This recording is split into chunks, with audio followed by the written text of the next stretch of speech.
Hello, আজকে আমরা পড়ব পারচুরেশন। পারচুরেশনের বাংলা হচ্ছে আমাদের প্রসব বা সন্তান জন্ম দেওয়া। পারচুরেশন যে টপিকটা, সেই টপিকটা আমাদের বইয়ে সাধারণত আলোচনা করা আছে, কিন্তু এখন আমরা এখানে ডিটেলস আলোচনা করব। একদম কমপ্লিট কনসেপ্ট আমরা এখানে নেব। এইখানে আমাদের এইচএস সহ নিট এক্সামের জন্য আমরা ডিটেলসটা একটু পড়ব। এখানে যতটা সম্ভব ইজি করে বলার, সহজ করে বলার আমি চেষ্টা করছি, ঠিক আছে? তো আজকে আমরা পড়ছি পারচুরেশন।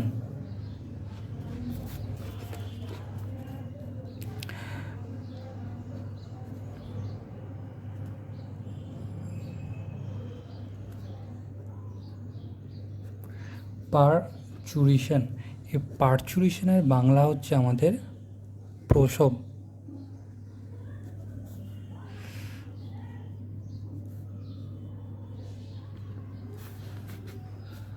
আজকে আমাদের আলোচনার বিষয় পারচুরেশন। এখন তাহলে আমরা সবথেকে আগে আমাদের যে জিনিসটাই জানতে হবে, এখানে একটা জিনিস আমাদের জানতে হবে, সেটা হবে যে gestation period. Gestation period. Gestation পিরিয়ডটা কি? জেস্টেশন পিরিয়ডটা কিছু না, একটা মহিলার দেহে জাইগোট উৎপাদনের পর পূর্ণাঙ্গ শিশুতে পরিণত হতে যতদিন টাইম লাগছে সেটাকে বলছে আমাদের জেস্টেশন পিরিয়ড। কথার অর্থ হলো নিষেক সম্পূর্ণ হওয়া থেকে সন্তান জন্ম দেওয়ার আগের মুহূর্ত পর্যন্ত। সেই টাইমিংটাকে আমরা সাধারণত সবাই জানি যে 9 মাস 10 দিন বলা হয়, বা 280 দিন। 3-4 দিন কম বেশি সেটা বড় কথা না, এটা আমাদের সাধারণত জেস্টেশন পিরিয়ড। এই পিরিয়ডটাকে আমাদের জেস্টেশন পিরিয়ড বলা হয়ে থাকে। এরপর আমরা যে জিনিসটা দেখব সেটা হচ্ছে যে প্রসব বা পারচুরেশন কাকে বলে, আমরা সেটা একটু দেখে নেব। প্রসব বা পারচুরেশন কাকে বলে আমরা সেই জিনিসটা দেখব। প্রসব বা পারচুরেশন এটা হবে যে ফিটাস, যেটা আমাদের মাতৃ জরায়ুর মধ্যে পূর্ণাঙ্গ শিশুকে বলে ফিটাস। ফিটাস মাতৃ জরায়ুর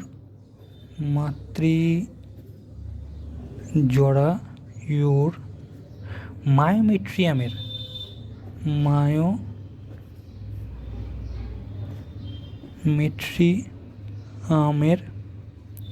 তীব্র সংকোচনের দ্বারা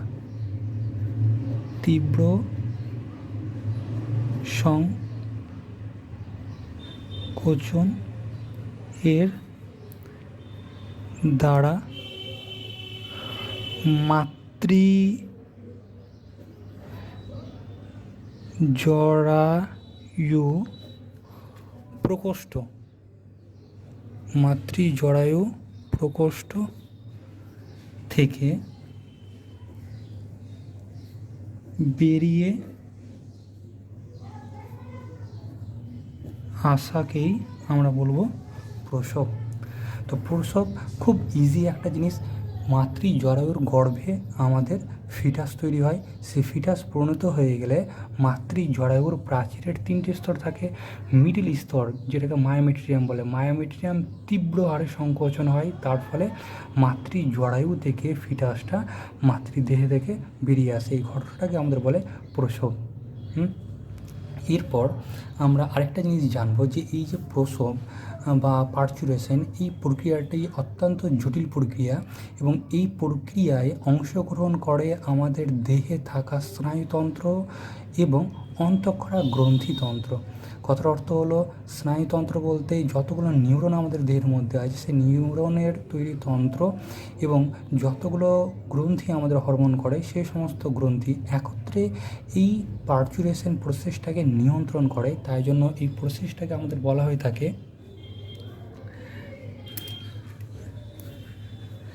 জটিল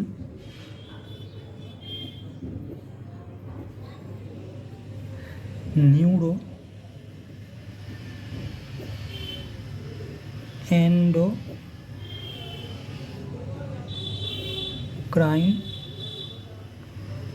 পদ্ধতি।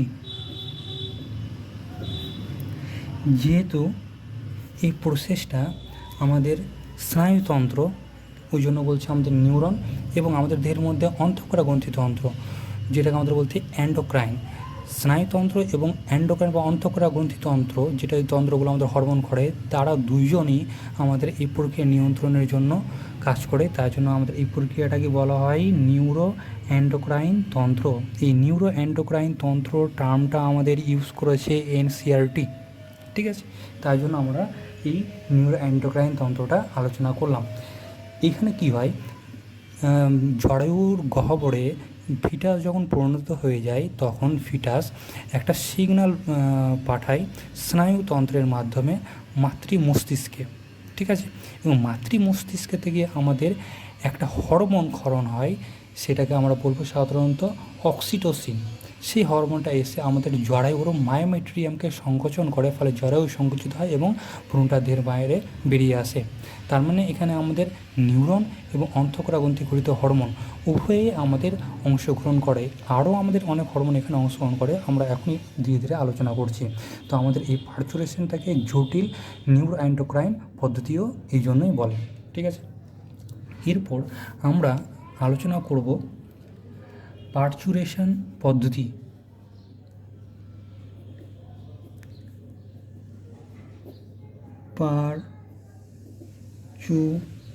পার্চুরেশন বা প্রসব পদ্ধতি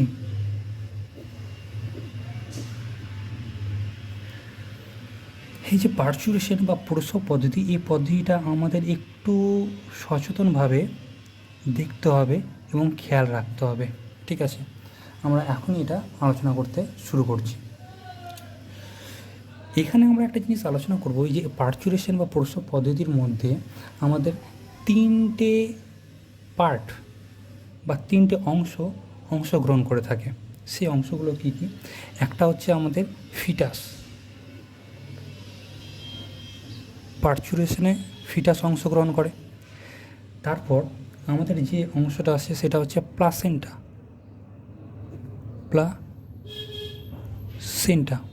তৃতীয় অংশটা হচ্ছে আমাদের মাথা। এই পার্চুরেশন বা প্রসবটা আমাদের এই তিনটে ফ্যাক্টর অংশগ্রহণ করে। এই প্রসবে আমাদের এই তিনটি অংশগ্রহণ করে। মাথা অংশগ্রহণ করেছে, প্লাসেন্টা অংশগ্রহণ করেছে, ফিটাস অংশগ্রহণ করেছে। এই তিনজনের সক্রিয় অংশগ্রহণ দরকার এই পার্চুরেশন বা আমাদের প্রসবের জন্য। এদের অংশগ্রহণটা আমরা এখনই আলোচনা করে দেখব বা এখনই আমরা আলোচনা করছি, ঠিক আছে? প্রথমে ফিটাস, প্লাসেন্টা এবং মাথা। ফিটাস এবং প্লাসেন্টা আমাদের সিগন্যাল প্রোভাইড করে বা সিগন্যাল দেয়। সেই সিগন্যাল মাথা মস্তিষ্কে যায় এবং মাথার মস্তিষ্ক থেকে আবার আমাদের পার্চুরেশন বা প্রসবের জন্য পদ্ধতিটা পরিচালন করে। তো আমরা দেখে নিচ্ছি ঘটনাটা কী ঘটে। সর্বপ্রথম আমরা শুরু করছি ফিটাস থেকে। প্রথমে আমরা লিখছি ফিটাস। ফিটাস কথাটার অর্থ হলো পরিণত শিশু।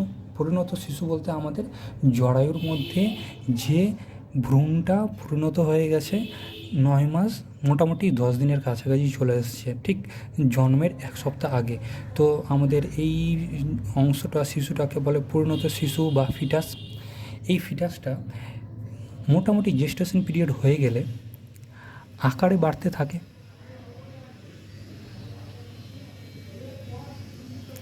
এবং এই ফিটাসটার ওজনও বাড়তে থাকে, ঠিক আছে?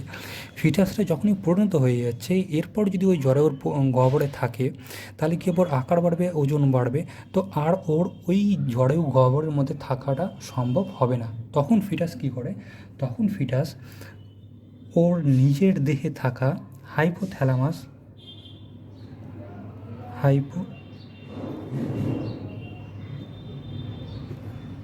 হাইপোথ্যালামাস, সে হাইপোথ্যালামাস থেকে ফিটাস নিজের হাইপোথ্যালামাস থেকে একটা হরমোন ক্ষরণ করে, সে হরমোনটার নাম হচ্ছে CRH, কর্টিকো রিলিজিং হরমোন। মানে কথার অর্থ হলো জরায়ুতে ফিটাসটা থাকার সময় যখন পূর্ণ হয়ে গেল বা 9 মাস 10 দিনের কাছাকাছি, তখন ফিটাসটা আমাদের বেশ পরিণত হয়ে গেছে, এরপর ওর আকার এবং ওজন দুটোই বাড়তে থাকে। ঠিক ওই সময়ে ওর আর ওই জায়গাতে মানে জরায়ু গহ্বরে থাকাটা সম্ভব হতে থাকে না, তখন আমাদের ফিটাস হাইপোথ্যালামাস নিজের হাইপোথ্যালামাস থেকে CRH, কর্টিকো রিলিজিং হরমোন ক্ষরণ করে। এবার এই কর্টিকো রিলিজিং হরমোন গিয়ে কোথায় পড়বে? আমরা জানি হাইপোথ্যালামাস থেকে ক্ষরিত হরমোন আমাদের পিউটারিতে এসে পড়ে।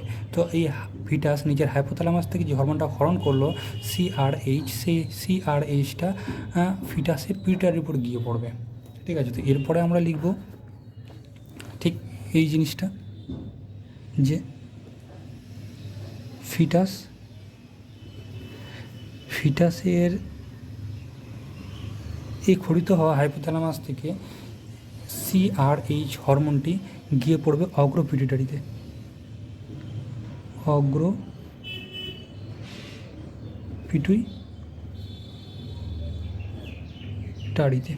এবার অগ্র পিটুইটারিতে এই CRH হরমোন গিয়ে যদি পড়ে, তাহলে অগ্র পিটুইটারি থেকে যে হরমোনটা ক্ষরিত হবে সেটা হচ্ছে আমাদের ACTH, অ্যাড্রিনোকর্টিকোট্রপিক হরমোন। ঠিক আছে, এতটুকু তো আমরা সবাই বুঝতে পারলাম, এতটুকু তো আমরা হরমোনের অন্তঃক্ষরা গ্রন্থিতে পড়েছি। ঠিক আছে, এরপর আমাদের কি ঘটনাটা ঘটছে আমরা সেটা দেখে নিচ্ছি। এই ACTH, অ্যাড্রিনোকর্টিকোট্রপিক হরমোন, এরপর কোথায় যাবে? এরপর এই অ্যাড্রিনোকর্টিকোট্রপিক হরমোনটা আমাদের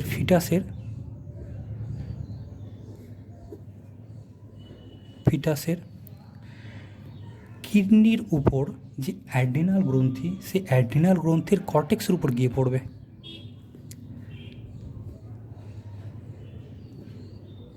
অ্যাড্রিনাল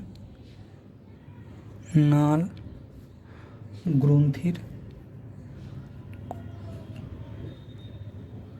কর্টেক্স অঞ্চলে গিয়ে পড়বে ACTH। ঠিক আছে, অ্যাকচুয়ালি ACTH আমাদের অ্যাড্রিনাল গ্রন্থির কর্টেক্সের উপরেই কাজ করে। তখন আমাদের এই অ্যাড্রিনাল গ্রন্থির কর্টেক্স আমাদের দুটো হরমোন ক্ষরণ করছে। সে দুটো হরমোন কী কী? একটি হরমোন হচ্ছে আমাদের কর্টিসল,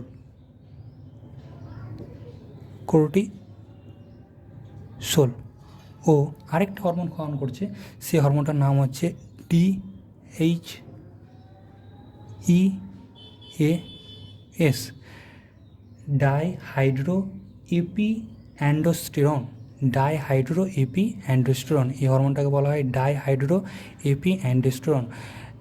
ফিটাসের অ্যাড্রিনাল কর্টেক্স কর্টিসল ও ডাইহাইড্রোক্সি এপিঅ্যান্ডোস্টেরন হরমোন ক্ষরণ করে। তো এই যে ঘটনাটা ঘটে আমাদের ফিটাসের মধ্যে। তো আমরা আরেকবার দেখে নিই যে ফিটাস কী কাজ করে। ফিটাস প্রথমে যে কাজ করছে, ফিটাসের আকার, আয়তন এই সমস্ত কিছু বৃদ্ধি পেলে ফিটাস নিজের হাইপোথ্যালামাস থেকে CRH হরমোন ক্ষরণ করছে, এবং CRH হরমোন ক্ষরণ হলে এরপরে ঘটনাটা কী ঘটে? এরপর আমাদের সেই CRH আমাদের আমাদের ফিটাসের অগ্রপিটুইটারির উপর গিয়ে পড়ে, এবং অগ্রপিটুইটারি আমাদের অ্যাড্রিনোকর্টিকোট্রপিক হরমোন ক্ষরণ করে।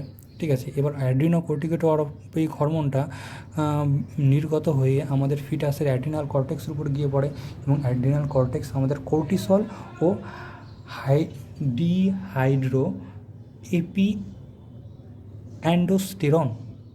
ডিহাইড্রোএপিঅ্যান্ডোস্টেরন হরমোনটা ক্ষরণ করে। ঠিক আছে, ঠিক এই সময় আমরা দেখব যে প্লাসেন্টা, এটা তো গেল আমাদের ভ্রূণ। ঠিক আছে, এই কাজটা করলো আগে আমাদের ভ্রূণ। এরপর ঠিক ওই সময় আমাদের প্লাসেন্টা, ঠিক আছে, প্লাসেন্টা আমাদের দুটো হরমোন ক্ষরণ করে। সে প্লাসেন্টা যে দুটো হরমোন ক্ষরণ করছে, সে দুটো হরমোন কি? সেই দুটো হরমোন হচ্ছে, একটা হচ্ছে প্রোস্টাগ্ল্যান্ডিন,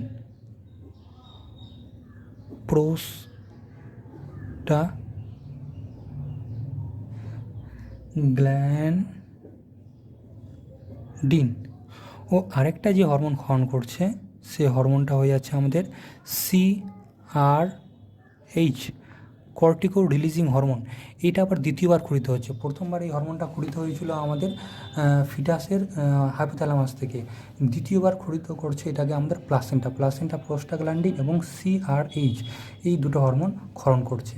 এবং ঠিক এক সময় প্লাসেন্টা আরেকটা কাজ করছে। সেই কাজটা কী হচ্ছে, সেই কাজটা আমরা এখানটায় লিখছি। প্লাসেন্টা আরেকটা কাজ করছে। সেই কাজটা কি, সেই কাজটা হচ্ছে যে এই যে আমাদের অ্যাড্রিনাল কর্টেক্স থেকে ডিহাইড্রো এপিঅ্যান্ড্রোস্টেরন হরমোন ক্ষরিত হয়েছিল, সেই ডিহাইড্রো এপিঅ্যান্ড্রোস্টেরন হরমোনটাকে ইস্ট্রোজেনে কনভার্ট করছে। মানে প্লাসেন্টা আমাদের ডিহাইড্রো এপিঅ্যান্ড্রোস্টেরন যে হরমোনটা, সেই হরমোনটাকে আমাদের কি করছে, কনভার্ট করছে বা পরিণত করছে আমাদের ইস্ট্রোজেনে।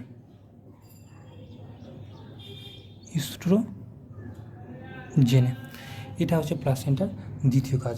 তো প্লাসেন্টা আমাদের প্রথমে এই হরমোনটা উৎপাদন করছে, তারপর এটা করছে। মানে এই ঘটনাটা ঘটে যাওয়ার পর আমাদের প্লাসেন্টা কাজ করছে। প্লাসেন্টা আমাদের প্রোস্টাগ্ল্যান্ডিন উৎপাদন করলো, তারপর CRH হরমোনটা উৎপাদন করলো। তারপর প্লাসেন্টা আরেকটা কাজ করছে। সেই কাজটা কী হচ্ছে, সেই কাজটা হচ্ছে প্লাসেন্টা ডিহাইড্রোক্সি এপিঅ্যান্ড্রোস্টেরন হরমোনটাকে ইস্ট্রোজেনে কনভার্ট করে দিচ্ছে। এর ফলে কী হচ্ছে, এর ফলে আমরা সাধারণত দেখব যে যখন প্রেগনেন্সি কন্ডিশনে থাকে তখন সাধারণত দেহের মধ্যে প্রেগনেন্সি নিয়ন্ত্রক হরমোন, যে হরমোনটাকে আমরা বলে থাকি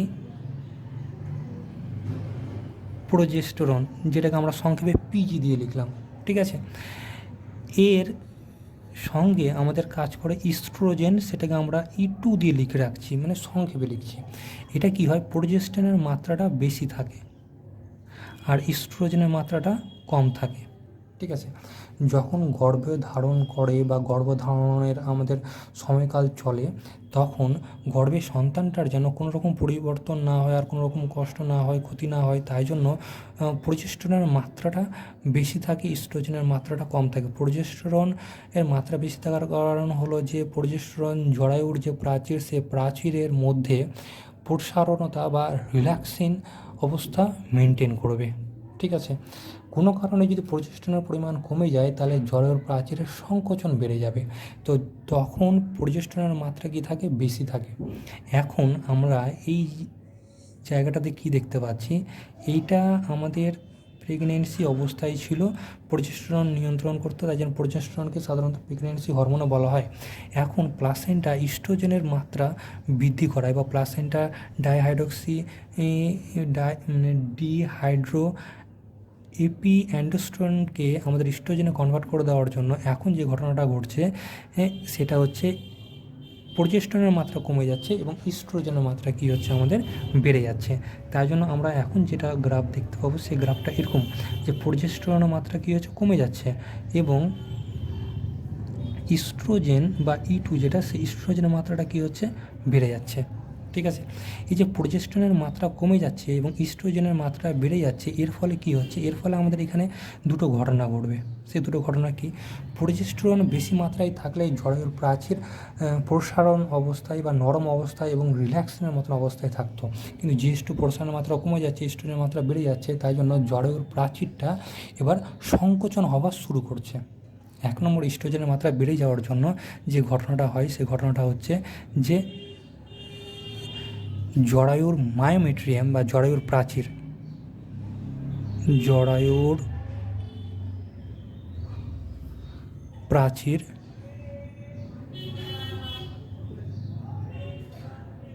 সংকোচন হওয়া শুরু করছে। কেন? কারণ এই আমাদের ইস্ট্রোজেনটা জরায়ুর অপোজিট কাজ করছে। ইস্ট্রোজেনটা প্রোজেস্টেরনের অপোজিট কাজ করছে। প্রোজেস্টেরন থাকলে জরায়ুর প্রাচীর আমাদের রিল্যাক্স অবস্থায় বা শিথিল অবস্থায় থাকতো, কিন্তু প্রোজেস্টেরনের পরিমাণ কমে যাচ্ছে এবং ইস্ট্রোজেনের পরিমাণ বেড়ে যাচ্ছে, তাই জন্য কি জরায়ুর প্রাচীর সংকোচন হওয়া শুরু হচ্ছে, যে জরায়ুর প্রাচীর সংকোচন হওয়াটা জাস্ট স্টার্ট করছে, ঠিক আছে। আরেকটা ইস্ট্রোজেন কাজ করে, সে কাজটা কি, যে জরায়ুর প্রাচীরের মধ্যে জরায়ুর প্রাচীরের মায়োমেট্রিয়ামের মধ্যে অক্সিটোসিন যে হরমোন, সে অক্সিটোসিন হরমোনের গ্রাহক থাকে। অক্সিটোসিন হরমোনের গ্রাহক থাকে, সেই হরমোনের গ্রাহক থাকে, ঠিক আছে, গ্রাহক থাকে, সে গ্রাহককে অ্যাক্টিভ করে। তো আমাদের এইখানে যে প্লাসেন্টা DHEA এই হরমোনটাকে আমাদের কনভার্ট করছে ইস্ট্রোজেনে কনভার্ট করার ফলে ইস্ট্রোজেনের পরিমাণ বেড়ে যাচ্ছে। তার ফলে কী হচ্ছে, এই ব্যালেন্সটা থেকে আমাদের এই ব্যালেন্সে চলে আসছে, প্রোজেস্টেরন কমে যাচ্ছে, ইস্ট্রোজেন বেড়ে যাচ্ছে। তাই জন্য ইস্ট্রোজেন বেড়ে যাওয়ার জন্য দুটো ঘটনা ঘটায়, জরায়ুর প্রাচীরের সংকোচন হওয়া শুরু হয়, জাস্ট স্টার্ট করছে। আর আমাদের অক্সিটোসিন হরমোনের গ্রাহক, জরায়ুর প্রাচীরে অক্সিটোসিন হরমোনের গ্রাহক থাকে। এই গ্রাহকটা জরায়ুর প্রাচীরে অক্সিটোসিন যে গ্রাহক থাকে, সেই অক্সিন গ্রাহকটাকে অ্যাক্টিভ করে দিচ্ছে। তার ফলে কী হবে, যখন অক্সিটোসিন হরমোন জরায়ুর প্রাচীরে এসে পড়বে, সঙ্গে সঙ্গে অক্সিটোসিনকে গ্রহণ করার পর অক্সিটোসিন কাজ করবে এবং জরায়ুটাকে সংকুচিত করে দেবে, ঠিক আছে। তো এর ফলে আমরা এখানটা দেখলাম দুটো স্টেপ। এখান থেকে যে স্টেপটা ঘটছে সেটা আমাদের কী করছে, প্লাসেন্টা থেকে হরিত হওয়া হরমোন করছে, ঠিক আছে। এরপর যে ঘটনাটা ঘটে সেটা কী ঘটনা ঘটে, এরপরে যে ঘটনাটা ঘটছে সেটা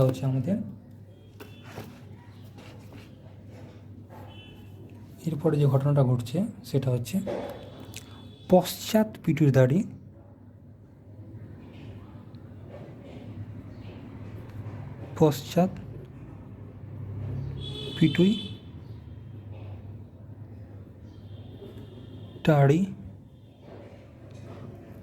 অক্সিটোসিন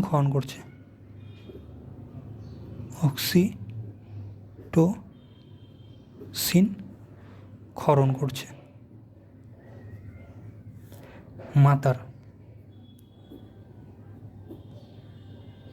মাতার পশ্চাৎ পিটুইটারি অক্সিটোসিন ক্ষরণ করছে। তো যখনই আমাদের ইস্ট্রোজেনের পরিমাণটা বেড়ে যাচ্ছে, ঠিক তখন আমাদের এই দুটো কার্য হচ্ছে, এবং এই দুটো কার্য যখনই হচ্ছে তখন মাতার পশ্চাৎ পিটুইটারি থেকে অক্সিটোসিনের ক্ষরণ কী হচ্ছে, আমাদের বেড়ে যাচ্ছে। মাতার পিটুইটারি যখন অক্সিটোসিনের ক্ষরণ বৃদ্ধি করে দিল, তখন মাতার পিটুইটারি থেকে ক্ষরিত হওয়া অক্সিটোসিন আমাদের জরায়ুর মায়োমেট্রিয়ামে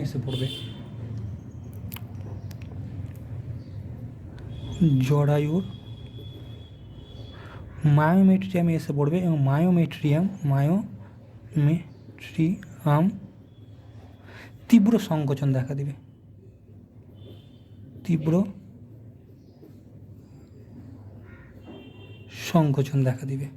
তার ফলে জরায়ুর মধ্যে থাকা ভ্রূণ আমাদের বেরিয়ে আসবে, ঠিক আছে।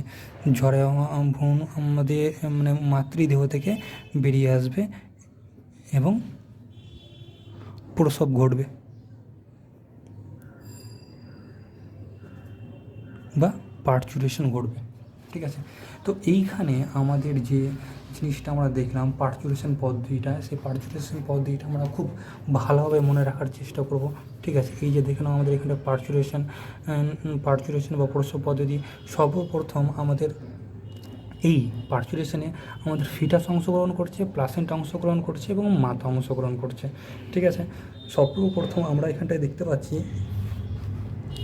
যে ফিটাসের পরিণত হয়ে গেলে আকার ওজন বৃদ্ধি পায়, তখন ফিটাস হাইপোথ্যালামাস থেকে CRH হরমোন ক্ষরণ করে, কর্টিকো রিলিজিং হরমোন। এই কর্টিকো রিলিজিং হরমোন হলে ফিটাসের অগ্রপিটারি থেকে এসে পড়ে কর্টিকো রিলিজিং হরমোন, এবং সেখান থেকে আমাদের ACTH অ্যাড্রিনোকর্টিকোট্রপিক হরমোন ক্ষরিত হয়, এবং সেখান থেকে এই ACTH ক্ষরিত হয়ে আমাদের ফিটাসের অ্যাড্রিনাল কর্টেক্সের উপর গিয়ে পড়ে, এবং অ্যাড্রিনাল কর্টিসল এবং DHEA হরমোন ক্ষরণ করে। এই ঘটনাটা ঘটাচ্ছে আমাদের ফিটাস বা জ্বরের মধ্যে থাকা আমাদের পরিণত শিশু। এরপর প্লাসেন্টা কাজ করছে। এই কাজটা হয়ে গেলে এবার প্লাসেন্টার কাছে প্লাসেন্টা কী করেছে, প্রোস্টাগ্ল্যান্ডিন এবং সিআরএইচ, এই সিআরএইচটা আমাদের প্রথমে ফিটাস ক্ষরণ করেছিল হাইপোথ্যালামাস থেকে, তারপর প্লাসেন্টা ক্ষরণ করে। ঠিক আছে, এটা কিন্তু দুবার করিতে হয়, মাথায় রাখতে হবে। এরপর আমাদের প্লাসেন্টা আরেকটা কাজ করে যে আমাদের ফিটাস যখন ডিএইচইএ হরমোন ক্ষরণ করেছিল, প্লাসেন্টা সেই ডিএইচইএ হরমোনটাকে ইস্ট্রোজেনে পরিণত করে দিল। এখন আমরা দেখব যে প্রেগনেন্সি থাকা অবস্থায় প্রজেস্টেরনের পরিমাণ বেশি ছিল, ইস্ট্রোজেনের তুলনায় ইস্ট্রোজেনের পরিমাণ কম ছিল।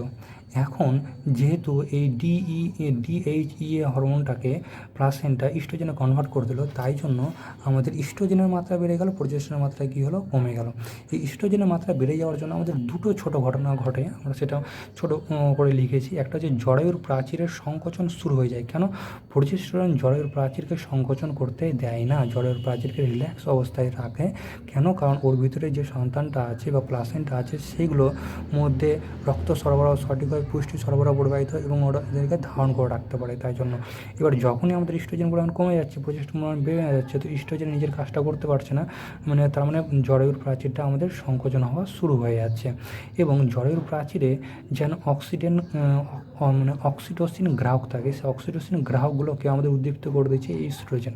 তার ফলে যখনই অক্সিটোসিন গ্রাহক উদ্দীপ্ত করে দিচ্ছে, তখন আমাদের একটা সিগন্যাল যাচ্ছে মাথার পশ্চাৎ পিউটারিতে, সে পশ্চাৎ পিউটারি থেকে আমাদের অক্সিটোসিন ক্ষরণ হয়।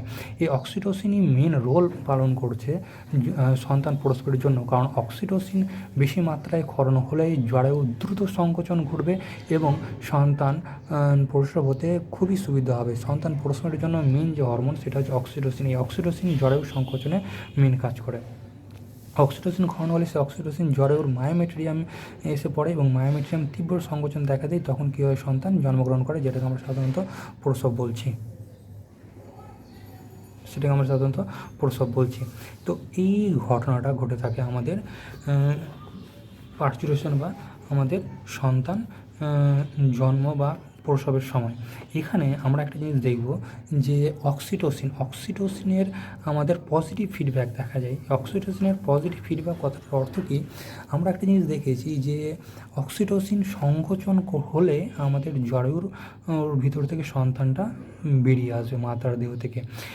আমাদের ইস্ট্রোজেনের দরুন পশ্চাৎ পিউটারিতে আমাদের সংকেত গেল অক্সিটোসিন ক্ষরণের জন্য, এবং অক্সিটোসিন ক্ষরণ হলে আমাদের জরায়ু সংকোচন হলো। জরায়ু সংকোচন হওয়া যেই শুরু হলো, তার মানে এখানে অক্সিটোসিন এসেছিলো।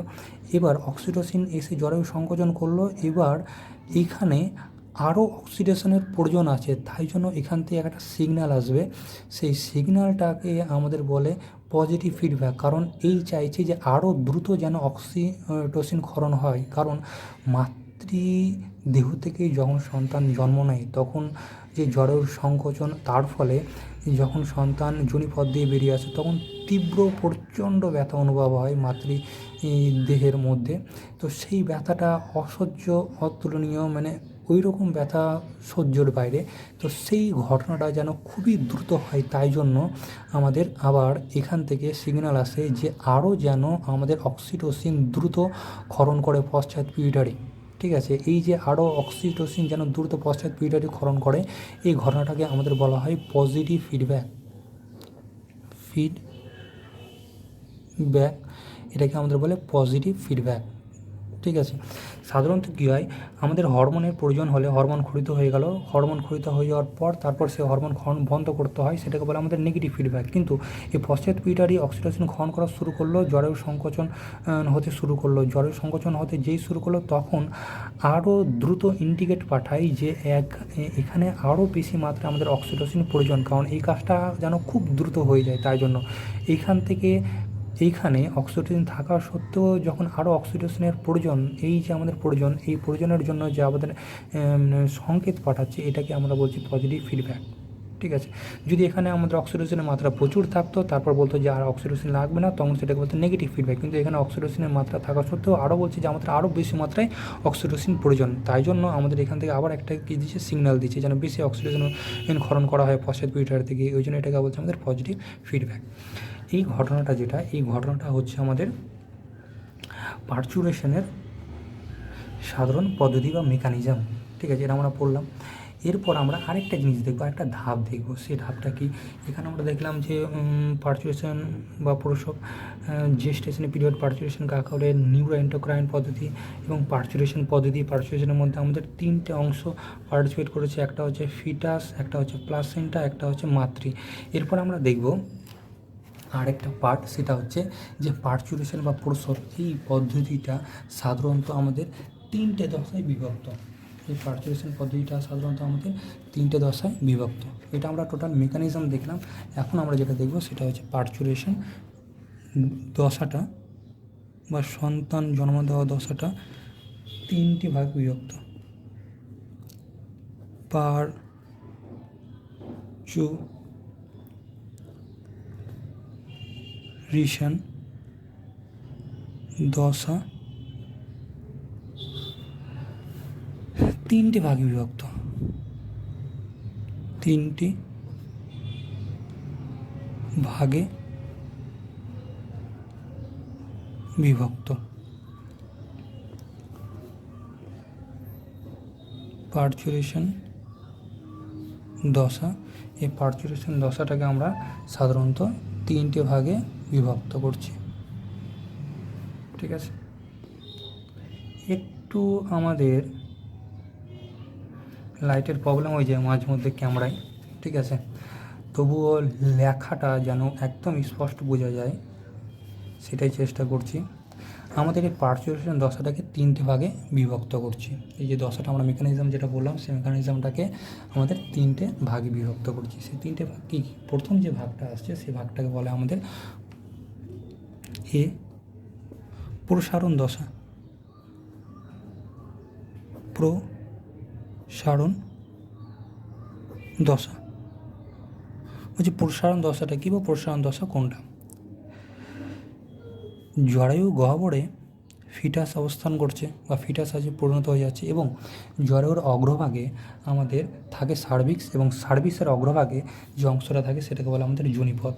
তো সর্বপ্রথম এই প্রসারণ দশায় কী হয়, সার্ভিক্স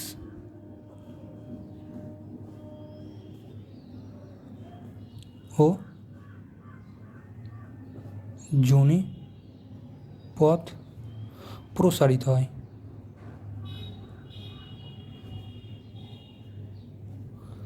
সার্ভিক্স এবং যোনিপথ কী হয়, প্রসারিত হয়, এবং সার্ভিক্স যোনিপথ প্রসারিত হয়ে গেলে এই পথ দিয়ে শিশু দেহের বাইরে বেরিয়ে আসে। তাই জন্য এই সার্ভিক আর যোনি প্রসারিত হয়ে গেলে যে পথটা তৈরি হয় সে পথটাকে আমাদের নির্গমন পথও বলে। ঠিক আছে, এরপর নির্গমন পথও বলে, বা এইটাকে আমাদের বার্থ ক্যানালও বলে। বার্থ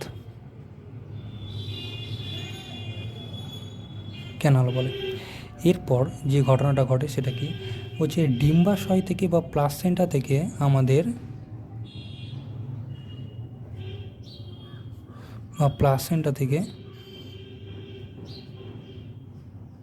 এই সময় একটা হরমোন খাওয়ানো হয়, সেটা হচ্ছে রিল্যাক্সিন।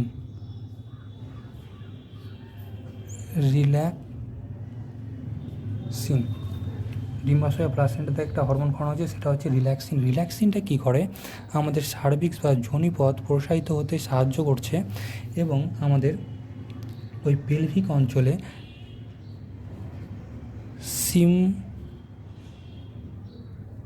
সিমফাইসিস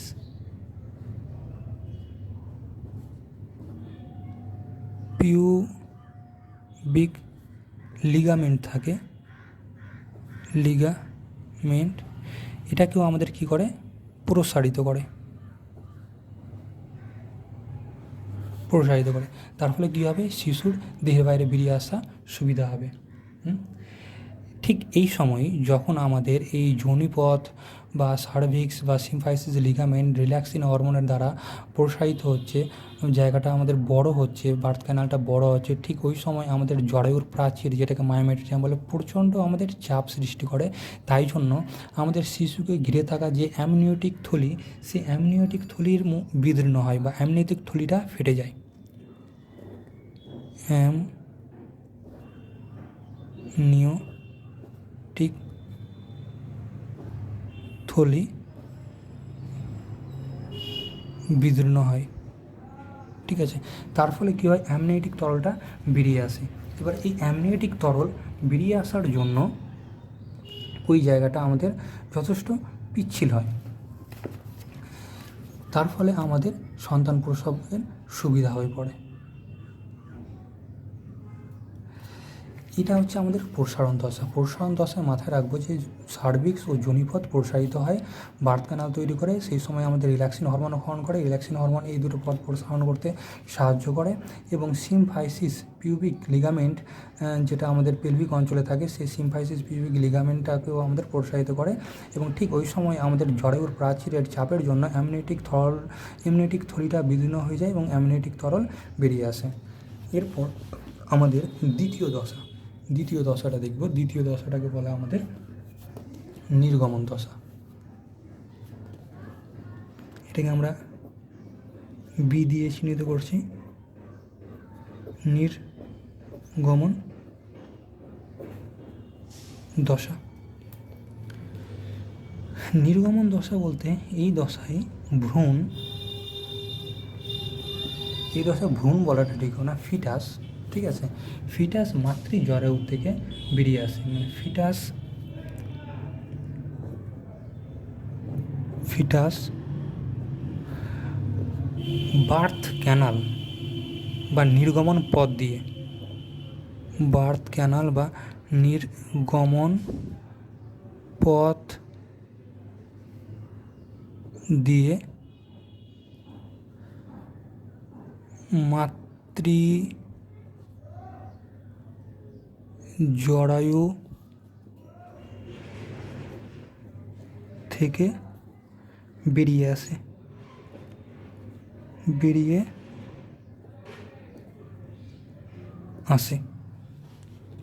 সাধারণত এখানে একটা জিনিস আমরা মাথায় রাখবো, বেরিয়ে আসার সময় সাধারণত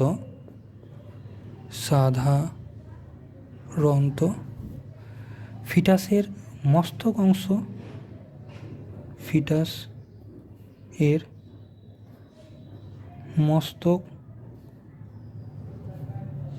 অংশ প্রথম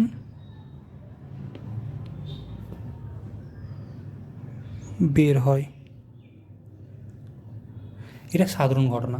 ব্যতিক্রম ঘটনা দেখা যায় যে মস্তকের জায়গা প্রথমে পা বেরিয়ে আসতে পারে, ঠিক আছে, কিন্তু সাধারণ অংশে গিয়ে মানে ফিটাসের মস্তক অংশ আমাদের নির্গমন পথ দিয়ে বেরিয়ে আসে। এরপর আমাদের যে দশাটা তৃতীয় দশা, সেই তৃতীয় দশাটাকে বলা হয় আমাদের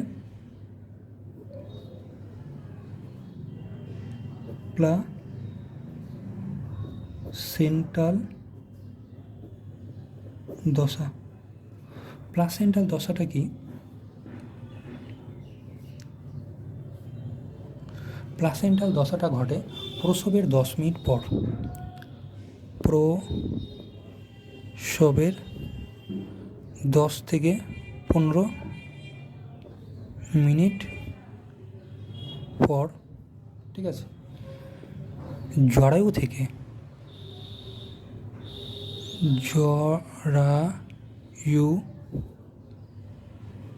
থেকে প্লাসেন্টা,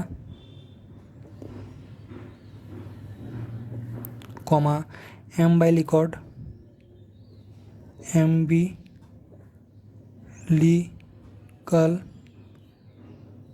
কর্ড,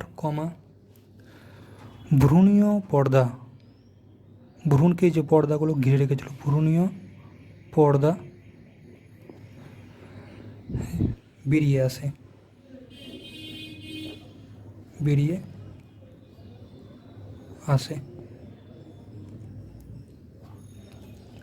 এই ঘটনাটাকে বলে আমাদের প্লাসেন্টাল দশা। তারপর আমাদের অ্যাম্বালিক কর্ডটাকে ভ্রূণ থেকে কেটে আলাদা করে দেওয়া হয়। তো এই তিনটে দশা আমাদের পার্চুরেশন বা প্রসবের তিনটে দশায় ভাগ করা হয়। তো একটা হচ্ছে প্রসারণ দশা, একটা হচ্ছে নির্গমন দশা, একটা হচ্ছে আমাদের প্লাসেন্টাল দশা। এইখানটায় আমরা একটু হালকা করে যদি ছবি এঁকে দেখানোর চেষ্টা করি যে প্রসারণ দশা কোনটা। সাপোজ ধরে নাও আমাদের ঠিক এরকম করে এই জায়গাটা হচ্ছে সার্ভিক্স, একদম সরু থাকে, এইভাবে এটাকে ঘিরে আমাদের থাকে জরায়ু, ঠিক আছে। এই জায়গাটা আমরা বেশ এইভাবে, এটা হয়ে গেল আমাদের সার্ভিক্স, পুরো সরু থাকে। এই জায়গাটা হচ্ছে আমাদের সার্ভিক্স, আর সার্ভিক্সের ঠিক এই জায়গাটা থাকে আমাদের যোনিপথ।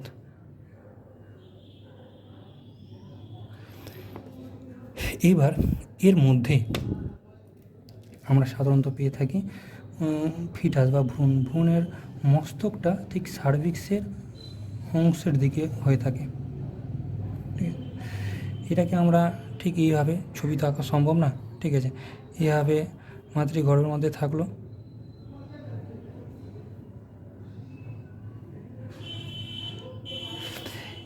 এর নাভির মতন যে জায়গা, সেই জায়গা থেকে আমাদের অ্যাম্বালিকড বেরোয়। অ্যাম্বালিকড বেরিয়ে গিয়ে আমাদের এই প্লাসেন্টার সঙ্গে এরকমভাবে যুক্ত থাকে, প্লাসেন্টার সাথে এইভাবে যুক্ত থাকে। তো যখন প্রসারণ দশা শুরু হয়, সেই প্রসারণ দশাতে কী হয়, এই যে পথ, এই পথটা আমাদের কী হয়, প্রসারিত হয়ে যায়। এই পথটা কী হয়, প্রসারিত হয়, আমাদের বড় হয়ে যায়। এই পথটা প্রসারিত হয়ে যায়, বড় হয়ে যায়, ঠিক আছে। এই আমাদের যে পথটা, এই পথটা আমাদের প্রসারণের ফলে, এই পথটাকে আমাদের বলে থাকে, এই পথটা আমাদের প্রসারিত হয়ে যায়, এই পথটা আমাদের প্রসারিত, এই পথটাকে আমাদের বলে বার্থ ক্যানাল, বার্থ ক্যানাল, ঠিক আছে। এরপর এটা হচ্ছে আমাদের প্রসারণ, এই পথটা আমাদের প্রসারিত হয়ে যায় প্রথম দশায়, ঠিক আছে।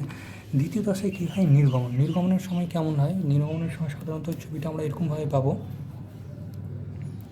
আর এখানে একটা জিনিস দেখে রাখবো আমরা, যে এই যে শিশুটা, এই শিশুটাকে আমাদের একটা অ্যামনিওটিক থলি ঘিরে রাখবে, এবং অ্যামনিওটিক থলির মধ্যে আমাদের অ্যামনিওটিক তরল থাকবে। যে অ্যামনিওটিক থলিটা বিদীর্ণ হয়ে গেলে সেই তরলটা আমাদের অ্যামনিওটিক তরল থাকবে। অ্যামনিওটিক থলিটা বিদীর্ণ হয়ে গেলে, এই যে অ্যামনিওটিক থেকে বিদীর্ণ অ্যামনিও তরলটা আমাদের এই অগ্রভাগ দিয়ে বেরিয়ে আসবে, ঠিক আছে। এবার আমরা যদি দ্বিতীয় জিনিসটা দেখতে যাই, বা দ্বিতীয় দশাটা দেখতে যাই, সেই দশাটার ছবিটা মোটামুটি আমরা এরকমভাবে আঁকতে পারি।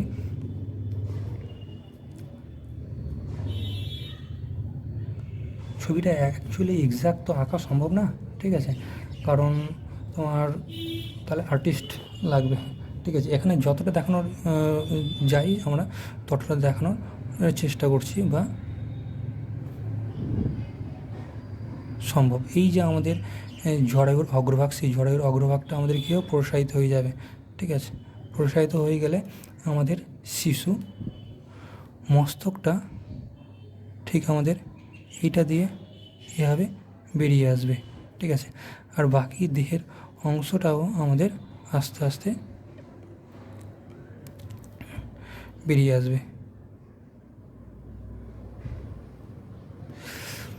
এইখানে আমাদের প্লাসেন্টা সংযুক্ত থাকছেই,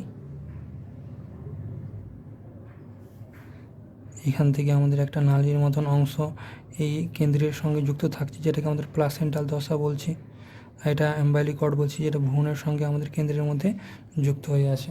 ঠিক এইভাবে কী হয়, প্রথমে আমাদের মস্ত অংশ বেরিয়ে আসবে, মস্ত অংশ বেরিয়ে আসার পর পুরো দেহটা আমাদের বেরিয়ে আসবে, ঠিক আছে। এরপর তৃতীয় নম্বর যে দশা, সেই তৃতীয় নম্বর দশাটাতে কী হয়, তৃতীয় নম্বর দশাটা আমাদের ঠিক এরকমভাবে দেখব, যে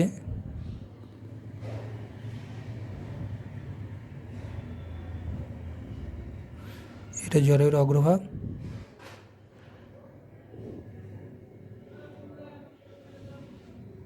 এটা জরায়ুর অগ্রভাগ, এবং এখান থেকে আমাদের যে প্লাসেন্টা, সে প্লাসেন্টাটা, এটা অ্যাম্বালিকড,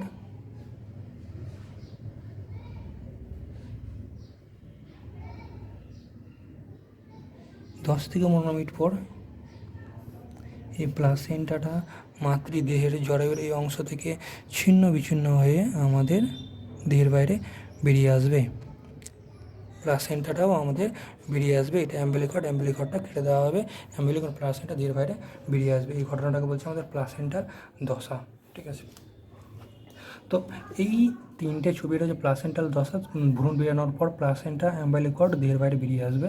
ঠিক আছে, এটা আমাদের নির্গমন দশা। এটা হচ্ছে আমাদের বার্থ ক্যানাল, আমাদের যেটা প্রসারণ দশা। ঠিক আছে, এই আমরা এই জায়গাটা বেশ ভালো করে পড়বো।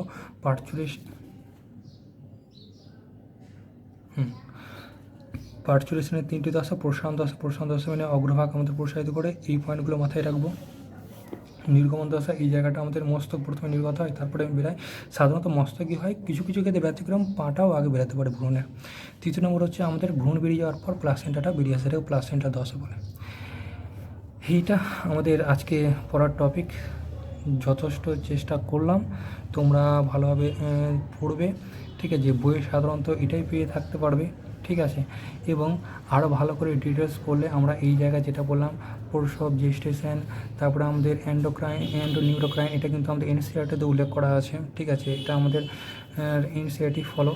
তারপরে আমাদের পার্চুরেশনের মেকানিজম, পার্চুরেশন আমাদের তিনটে অংশ কাজ করে। আর পার্চুরেশনের অ্যাকচুয়ালি ঘটনাটা ঘটে ঠিক এইরকমভাবে, এই টোটাল প্রসেসের মাধ্যমে পার্চুরেশন অ্যাকচুয়াল ঘটনাটা ঘটে থাকে। এই টোটাল প্রসেসের মাধ্যমে পার্চুরেশন অ্যাকচুয়াল ঘটনাটা ঘটে থাকে। এটা হচ্ছে মেকানিজম। ঠিক আছে, এটাকেই আমরা তিন ভাগে ভাগ করে এর পরের পৃষ্ঠায় সেটা আমরা আলোচনা করলাম। তো এই জায়গাটা আমরা খুব ভালোভাবে বোঝার চেষ্টা করবো। এখানে অনেকগুলো হরমোন আছে, সেই হরমোনের কাজগুলো মাথায় রাখবো, হরমোন কোন কোন অংশগ্রহণ করেছে সেটা মাথায় রাখবো। এবং এটা হচ্ছে আমাদের প্লাসেন্টাল দশার তিনটে স্টেজ। তোমরা ভালো করে পড়বে। কোনো রকম অসুবিধা, কোনো রকম সমস্যা হলে তোমরা অবশ্যই জানাবে, কমেন্ট করবে। ঠিক আছে, আমি তারপর সেই সমস্যাগুলো বা ডাউটগুলো ক্লিয়ার করার চেষ্টা করব। এটা আমাদের এইচএসের সঙ্গে সঙ্গে নিট এবং আরও মেডিকেল এক্সামে আমাদের খুব সুবিধা দেবে। এটা যদি আমাদের পুরো কনসেপ্টে রাখতে পারি, আমরা অনেক এক্সামে এইখান থেকে কোশ্চিন আসলে আমরা ইজিলিভাবে কিন্তু পেরে যেতে পারি। ঠিক আছে, তো আজকে আমাদের টপিক এতটুকুই।